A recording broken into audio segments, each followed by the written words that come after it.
I just want to tell you, please, in all seriousness, treasure the moments that you get to spend with your children. Make the most of them that you can, all right? I'll never forget the time that my daughter, she came to me and she said, Daddy, could you please help me make a snowflake?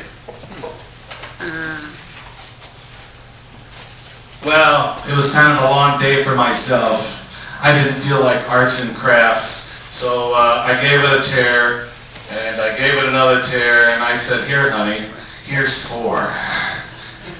Yeah, no reaction, kind of like what my daughter gave me, too. So I thought, well, how can I make the most of this? So I took a couple of the pieces of paper, and I gave them an extra tear or 2, and I said, look, honey, Daddy made it snow. Yeah, that's exactly what my daughter was thinking too. So I thought, now I've totally blown it as a dad. I've got to do something to make the most of this for her. So I took the remaining pieces of paper, gave them another tear, grabbed my magic fan,